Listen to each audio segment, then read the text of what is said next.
Selamat datang kembali di video pembelajaran fisika. Kita akan melanjutkan modul rangkaian listrik arus bolak-balik. Kali ini dengan topik daya listrik AC. Berikut adalah tujuan pembelajaran video kali ini, di mana Anda diharapkan mampu memahami daya pada rangkaian arus bolak-balik dan menghitung daya pada rangkaian arus bolak-balik. Nah, pada daya rangkaian arus bolak-balik atau AC, itu ada yang namanya faktor daya, yaitu perbandingan antara daya sesungguhnya dengan daya semu. Nah, apa itu daya sesungguhnya? Daya sesungguhnya adalah daya yang muncul akibat adanya hambatan murni, sedangkan daya semu adalah daya yang muncul akibat adanya hambatan dari resistor, induktor, atau kapasitor dalam rangkaian alat-alat listrik. Jadi, faktor daya itu bisa dinyatakan dengan cosinus dari sudut fase ya. Jadi ini sudut fase yang kita bahas pada video sebelumnya, yaitu PSG. SG itu artinya sesungguhnya dibagi power semu ya. Nah, bedanya apa? Kalau power sesungguhnya adalah I kuadrat dikali R. Karena pada AC yang bisa mengabsorb daya atau menyerap daya itu hanya resistor. Ya, maka daya sesungguhnya itu biasanya disebut dengan true power, atau ada yang bilang juga average power atau rata-rata power gitu ya. Itu hanya bisa resistor yang menyerapnya. Sedangkan kalau daya semu itu adalah I kuadrat kali Z. Jadi dikali dengan impedansi ya. Sehingga di sini faktor daya adalah resistor ya, atau resistansinya berapa dibagi impedansi ya, secara sederhana seperti ini. Nah, untuk mendapatkan daya sesungguhnya juga bisa diperoleh dengan cara tegangan efektif dikali I efektif dikali faktor daya. Jadi cosinus fase ini namanya faktor daya ya.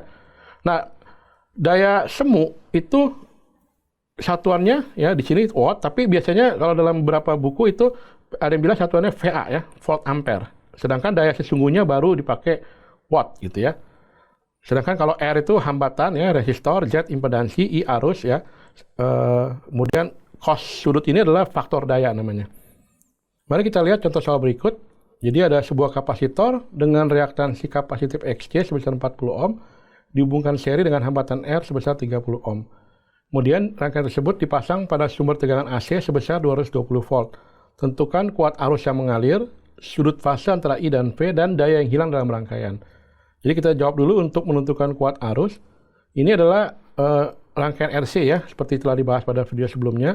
Kita pertama mencari nilai impedansi, yaitu Z sama dengan akar R kuadrat tambah XC kuadrat. Di sini tidak ada XL ya, karena di sini hanya ada resistor dan kapasitor. Kita masukkan nilai R dan XC-nya, 30 kuadrat tambah 40 kuadrat. Kita hitung, maka kita akan dapatkan nilai impedansi 50 ohm. Untuk arus digunakan rumus V dibagi Z, di mana V-nya 220 dibagi dengan Z-nya 50, kita dapat 4,4 ampere. Jadi kuat arus yang mengalir pada rangkaian tersebut adalah 4,4 ampere. Ya. Kemudian untuk menentukan sudut fase ya, menggunakan faktor tadi, di mana ini R itu pada sumbu horizontal, XL vertikal ke atas, XC ke bawah. Tapi di sini kan tidak ada XL ya, karena hanya rangkaian RC, berarti XL-nya kita anggap 0 ya. Tapi secara umum rumus sudutnya adalah tangen sudut fase sama dengan XL min XC dibagi R. Karena nggak ada XL, maka dianggap 0 XL-nya. Kemudian tadi kan XC 40 ya, sehingga 0 dikurang 40 dibagi 30. Maka kita dapatkan sudut minus 4/3. Nah, minus ini menunjukkan tanda bahwa nanti tegangannya tertinggal 90 derajat ya. Atau kalau ada minus artinya dia bersifat kapasitif. Ya. Di sini kita kan bisa hitung kalau tangannya 4/3, maka sudutnya 37 derajat. Di mana sudut fase antara arus dengan tegangan adalah 37 derajat.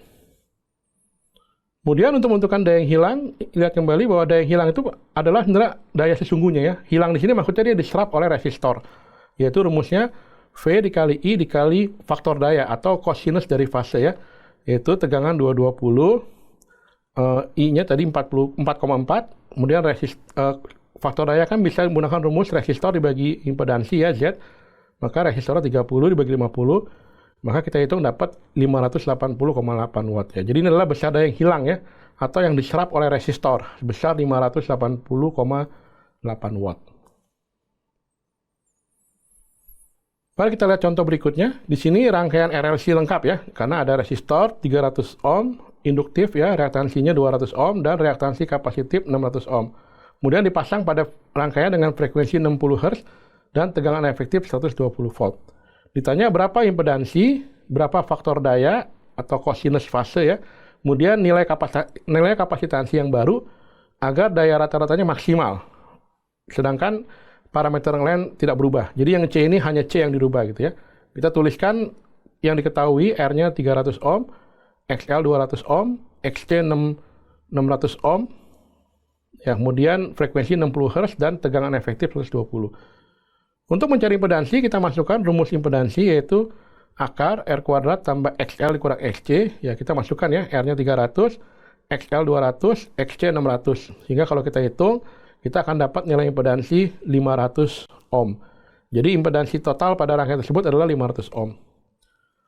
Dengan faktor daya, kita bisa masukkan rumus kosinus sudut fase sama dengan resistor dibagi nilai impedansi. Ya, resistansinya tadi kan 300 ohm ya, dibagi 500. Itu nilainya 0,6. Jadi, rangkaian tersebut memiliki faktor daya 0,6. Ya. Nah, daya rata-rata maksimum, jadi daya rata-rata itu adalah daya sesungguhnya ya. Seperti disampaikan sebelumnya, istilah daya rata-rata itu disebut daya sesungguhnya, itu adalah akan maksimum jika dia bersifat resistif, artinya resonansi, ya, yaitu ketika XL sama dengan XC. Ya, jadi daya maksimum itu akan tercapai jika XL sama dengan XC. Nah, jadi kita samakan XL sama dengan XC. Ya, XL itu kan sama dengan 1 omega C, maka C-nya adalah 1 omega XL. Nah, XL-nya kan adalah, XL sendiri adalah omega kali L ya. Jadi XL, jangan lupa XL itu adalah omega kali L. Sehingga nanti kita bisa masukkan nilai XL-nya, omeganya kan adalah 60 dikali 2pi ya, karena kan yang diketahui frekuensi. Ya, sedangkan XL sendiri sebenarnya kita sudah tahu ya di atas ya, ternyata sudah diberitahu bahwa XL tadi adalah berapa? 200 ohm. Jadi kita bisa langsung pakai nilai XL tersebut ya. Jadi nilai XL omega L kalau hanya diketahui L-nya, tapi kalau sudah diketahui XL langsung kita masukin nilai XL yang ada ya. Sehingga C-nya sama dengan 1/7536, kita hitung nanti ya dengan menggunakan alat bantu ya. Itu kita akan dapat C-nya 13,27 mikrofarad ya. Sehingga kesimpulannya, agar daya rata-rata mengalami nilai maksimum, maka harus terjadi resonansi. Dan itu terjadi jika nilai kapasitornya sebesar 13,27 mikrofarad. Nah, ini adalah referensi yang dipakai pada video kali ini. Demikian video untuk kali ini. Terima kasih untuk perhatiannya. Semoga dapat dipahami dengan baik. Kita akan bertemu pada video selanjutnya.